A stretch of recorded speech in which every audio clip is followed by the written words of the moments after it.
Hey everyone, welcome back to BlenderDiplom.com. I'm Gottfried Hofmann, and this time I'm gonna show you how to easily create, with just a few clicks, a vignette in Blender 2.64. Beforehand, there have been many ways to add vignettes to your render, but some of them were pretty complicated, others were cumbersome, and others were just crazy hacks. Forget them all. The new way to add a vignette to your render is way better, way more advanced, way more control, fewer clicks, and it's also faster. So first, some theory. What is a vignette?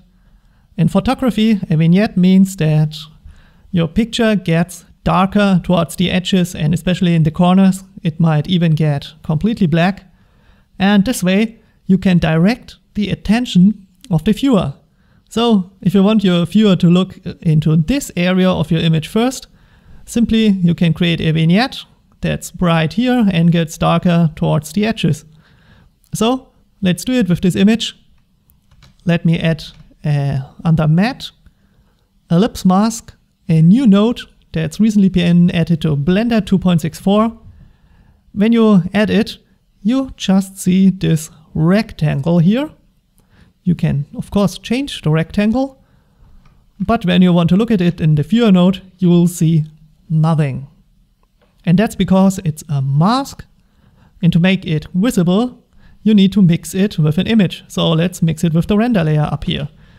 So, color mix, render layer to the top, mask to the bottom, and now we see it because the factor is at 1, so you only see the bottom input. This is our mask.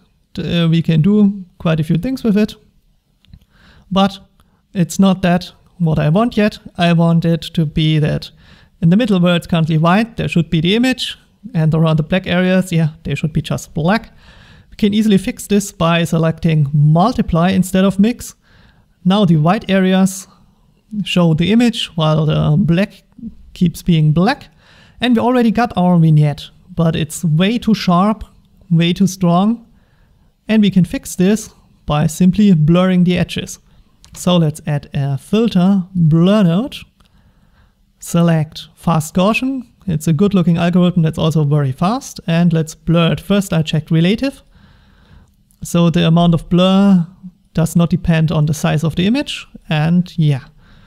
Here I've blurred it a little, and we already got our vignette, but I'm not happy with it yet because it's straight, and the fonts here, they are aligned straight, they're aligned centered and vertically centered, but the background is more or less diagonal. It's kind of crazy, but it's also there's a lot of perspective in it, and it's diagonal, and I wanted to reflect the background in the vignette too, and I can simply do this by rotating it.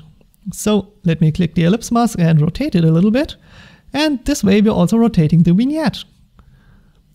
And we can also change the position a little bit so the focus goes really more towards this area. And yeah, no, that's up too much, just a little bit. We can easily tweak everything. It's updating in real time, really, really cool. And now let me just increase the blur a little bit more. Maybe here also just a little bit. And now I got the vignette, how I like it. So this is the new way of creating vignettes in Blender. Pretty cool new feature added by Sharon Bakker. Thanks for all your hard work on the compositor. And everyone, happy blending!